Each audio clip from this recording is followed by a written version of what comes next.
Hello class, I am Dr. Neil Sogi, and this week we're going to be taking a look at intelligence. And so I think it's good to start off with a few jokes, and today I want to just do a few one-liners on intelligence. First one, maybe if we started telling people the brain is an app, they would start using it. Intelligence is like underwear. It's important that you have it, but not necessary that you show it off. A conclusion is the part where you got tired of thinking. And finally, love is the triumph of imagination over intelligence. And that's it for the jokes for today. Let's get on to intelligence. So today, intelligence is generally considered to be the ability to learn from experience, to solve problems, and adapt to new situations.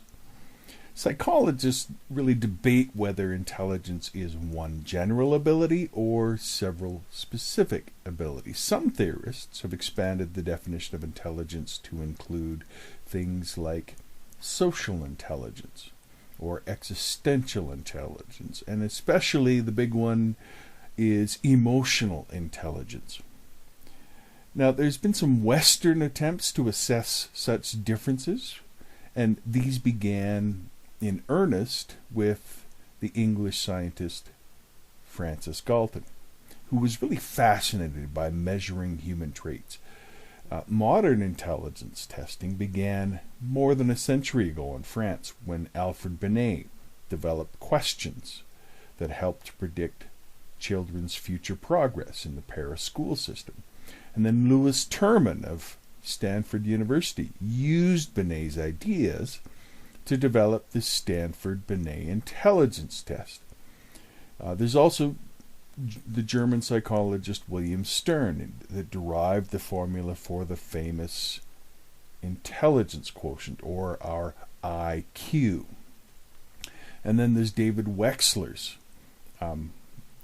development of an intelligence test called the WACE that helped realize Binet's aims to identify strengths and opportunities for improvement that teachers and others could build upon when dealing with students.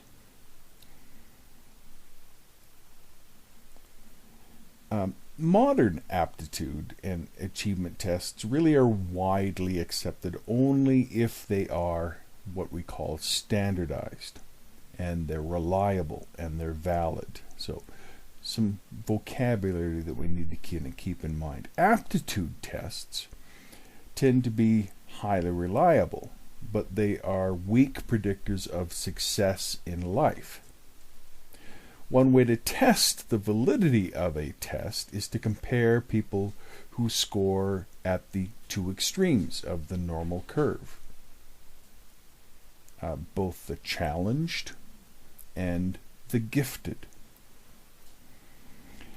Now, when we look at studies of twins and family members and adopted children, it all points to a significant genetic determinant of intelligence test scores. And these and other studies also indicate that environment significantly influences intelligence test scores. Psychologists really debate the evolutionary and cultural explanations of gender differences in aptitudes and abilities, and environmental differences are perhaps entirely responsible for the racial and ethnic gaps in intelligence scores. Aptitude tests, which predict performance in a given situation, are necessarily biased in the sense that they are sensitive to performance differences caused by cultural experience. However, The major tests are not biased in that they predict as accurately for one group as for another group. But there's always that stereotype threat that can adversely affect performance, and sometimes appears in intelligence testing among ethnic minorities and women, because these tests tend to be developed by men and normed on men, and because of that, there in many regions and nations, it's required that for the tests to be used, for example, some education aptitude tests or achievement tests, that they be normed on the population of that country in order to provide a more accurate picture and thereby be more valid and reliable. Now, as a socially constructed concept, intelligence varies really from culture to culture, and thus most psychologists now define intelligence as the ability to learn from experience, to solve problems, and use knowledge to adapt to new situations, as I've already mentioned. Psychologists agree that people have specific abilities, such as verbal and mathematical aptitudes. However, they debate whether a general intelligence, what is sometimes called the G factor, runs through all of them.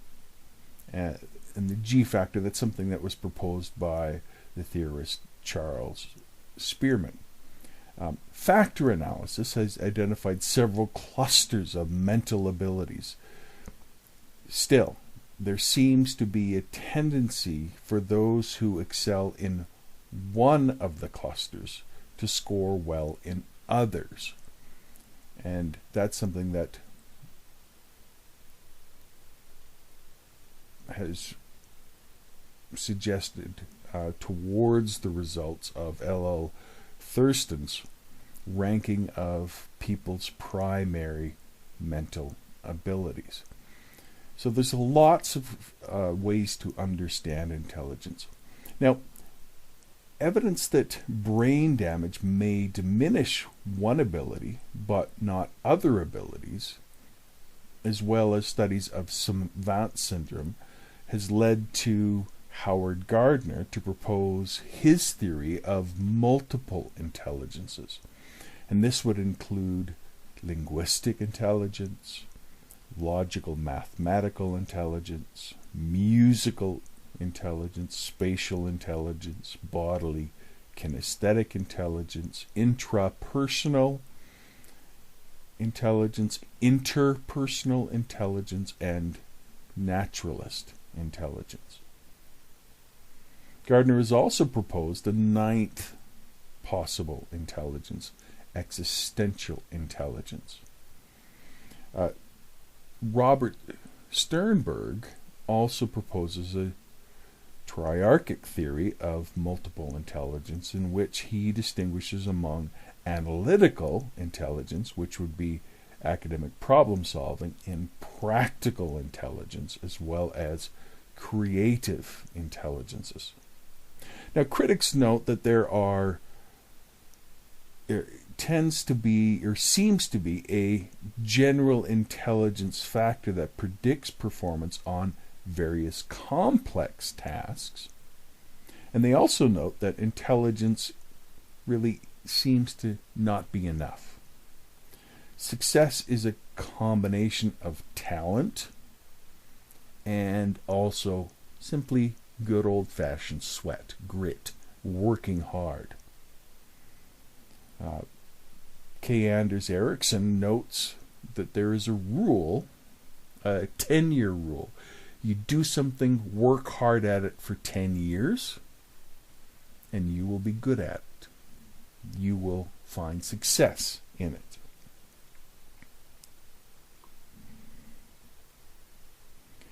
So, distinct from academic intelligence is social intelligence, an aspect of which is emotional intelligence. And the four components of emotional intelligence are abilities, first off, to perceive emotions, so to recognize them in faces, in music, in stories. 2, to understand emotions, to predict them and how they change and blend. 3, to manage emotions, to know how to express them in varied situations. And 4, to use emotions to enable adaptive or creative thinking. Those who are emotionally smart are both socially aware and self-aware. And they often succeed in careers, in marriages, in parenting, where other academically smarter people, but emotionally less intelligent people, will fail. They also tend to be happy and healthy. Now, critics of the idea of emotional intelligence argue that we stretch the idea of intelligence too far when we apply it to emotion. Okay? So let's go on now to intelligence testing. An intelligence test assesses people's mental abilities and compares them with others using numerical scores. Aptitude refers to the capacity to learn, and thus aptitude tests are those designed to predict a person's future performance. Achievement tests are designed to assess what a person has learned. Now, Western attempts to assess such differences began in earnest, as I mentioned, with Francis Galton. Francis Galton lived a long time ago. He died in 1911.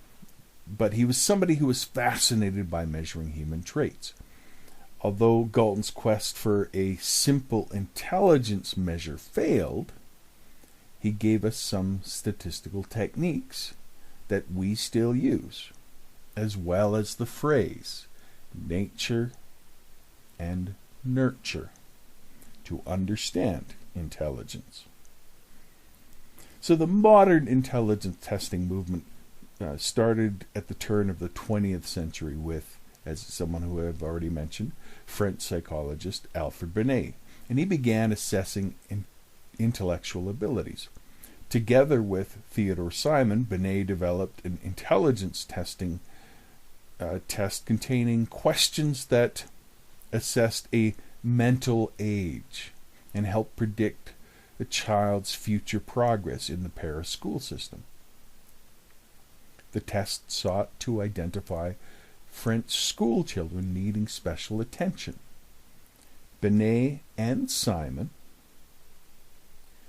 made no assumptions about the origin of intelligence, but they did start us on the progress to exploring intelligence, because now we had some way of measuring it in some way. Then Louis Terman believed that intelligence was inherited. Like Binet, he believed that his test, the Stanford-Binet, could help people toward appropriate opportunities. And William Stern derived the intelligence quotient, or IQ, for Terman's test. The IQ was simply a person's mental age divided by chronological age multiplied by 100. And during the early part of the 20th century, intelligence tests were sometimes used in ways that, in hindsight, even their designers regretted.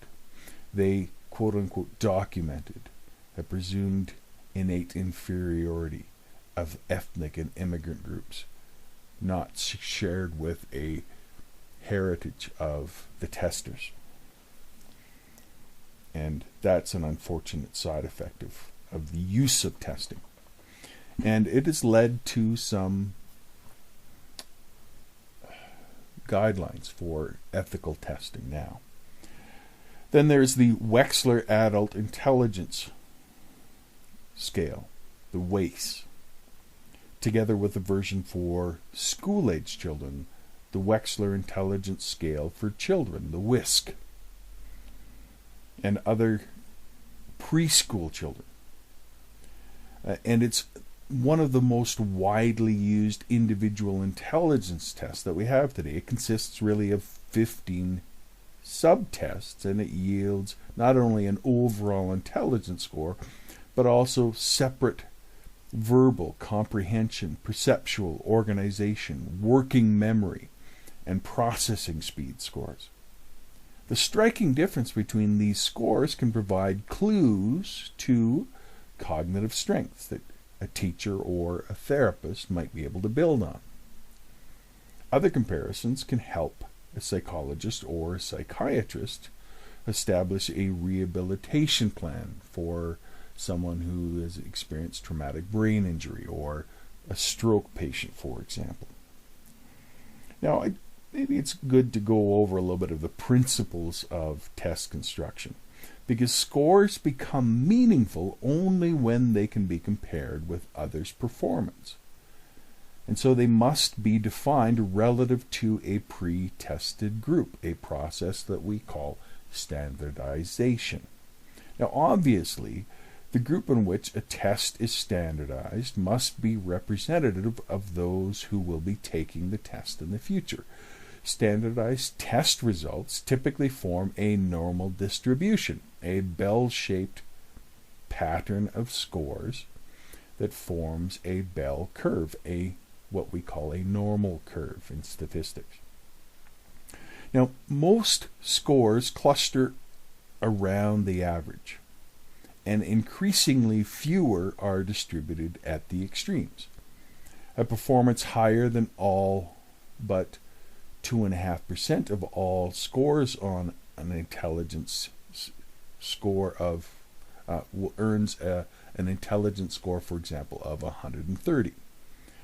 And a performance lower than 97.5% of all scores earns an intelligence score of, for example, 70 or less. Intelligence test scores form a curve. To be the average score near 100, the Stanford, Binet, and Wechsler scales are periodically re-standardized. In the past several decades, the average score really has risen, a phenomenon known as the Flynn effect. Now, the cause of this increase remains a mystery, although Flynn attributes the performance increase to our need to develop new mental skills to cope with our modern environment. Then there's reliability of a test, and this refers to the extent to which a test yields consistent scores. Consistency may be assessed by comparing scores on two halves of the test. We call that a split half test. On alternate forms, or on retesting, the test-retest reliability. The higher the correlation between the two scores, the higher the test's reliability. Now, a test can be reliable, but not valid, and so we also need to check the validity of the test. Now, the validity refers to the extent to which a test measures or predicts what it is supposed to. Now, there's a couple ways that we can do this. We can do this through content validity, and this is determined by assessing whether the test truly samples the pertinent behavior or criterion. For example, driving tests should measure driving ability. Then there's predictive ability, also known as criterion-related validity, and this is determined by computing the correlation between test scores and the criterion behavior. Aptitude tests have predictive validity if they can predict future achievement. The predictive power of aptitude scores determines the predictive power of aptitude scores diminishes as students move up the educational ladder. Intelligence scores correlate even more closely with scores on achievement tests. But there's some dynamics of intelligence. that we should be mindful of and that research has shown us a little bit of.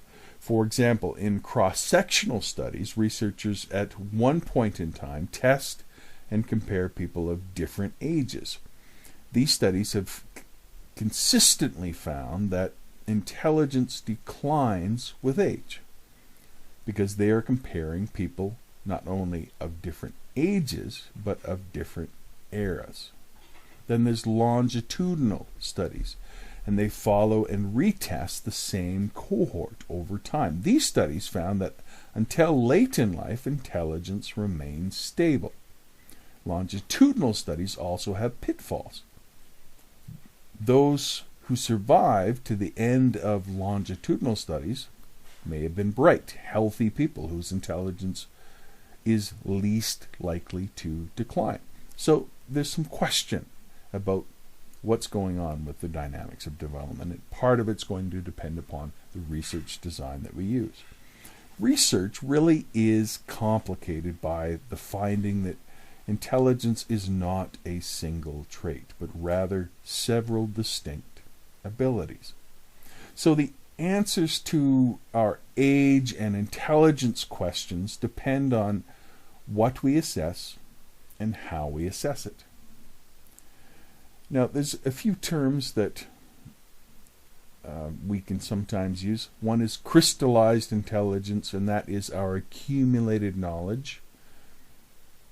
And that will increase as we get older.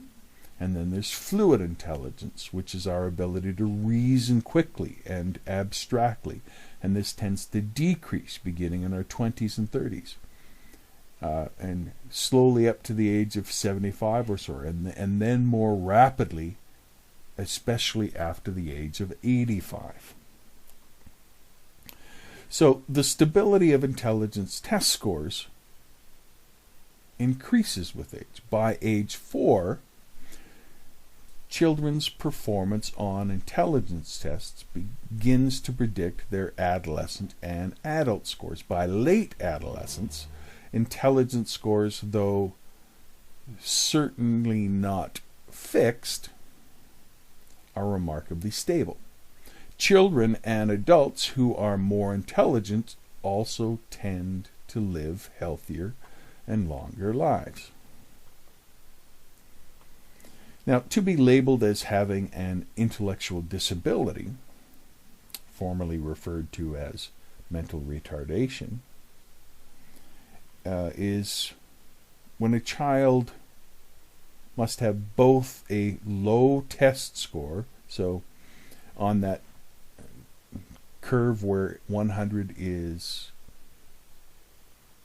average, about a 70 and below would be considered an intellectual disability, and difficulty adapting to the normal demands of living. And these are expressed in 3 ways: in skills, in conceptual,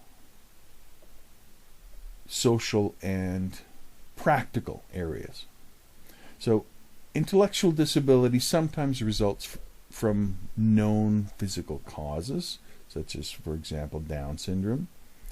And that's a disorder of varying severity that is attributed to an extra copy of chromosome 21 in persons with this genetic makeup. People diagnosed with mild intellectual disability might be able to live independently today, and do so much more so than they could many decades ago. At the other end of the spectrum are the gifted. And contrary to the popular myth that they are frequently maladjusted people, research suggests that high-scoring children are healthy, well-adjusted, and usually academically successful. And some controversy surrounds gifted child programs in which the gifted are segregated and given academic enrichment not available to the masses. And some critics note that tracking by aptitude sometimes creates a self-fulfilling prophecy. That those implicitly labeled ungifted can be influenced to become so, denying lower ability students opportunities for enrichment education can widen the achievement gap between ability groups and increase their social isolation from one another. Because minority and low-income youth are more often placed in lower academic groups, tracking can also promote segregation and prejudice, and so we need to be mindful of that. Education really does tend towards inclusion within Canada as well as within the United States. Now, heritability has long been discussed as a large part of the the makeup of intelligence, but when we look at heritability closely, we really look at specifically what genes would go into intelligence, the difference is not that great. So what we seem to see from the research is that intelligence appears to be polygenetic, that there's lots of genes involved in the process. And looking at over 100,000 people and looking at different gene variations, what researchers have come up with was that about 2% of a person's intelligence or educational achievement can be accounted for by gene variability. And one study went so far as to say up to 9%. But even that does not make a huge difference within the variability of people.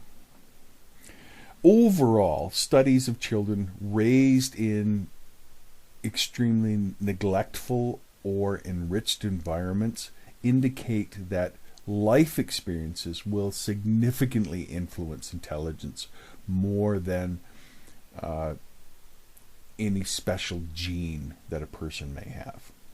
Extreme conditions such as malnutrition, sensory deprivation, and social isolation can retard normal brain development. And so there is some strong emphasis upon having a rich early childhood to encourage the development of the child's brain early on, and that will result in some gene expression that will help with overall intelligence, because genes and experience together weave the fabric of intelligence. As a side note, epigenetics is one field that studies this nature-nurture meeting place and can be a really fascinating, insightful way of understanding the development of intelligence, particularly in young children. And I think we'll stop there for today.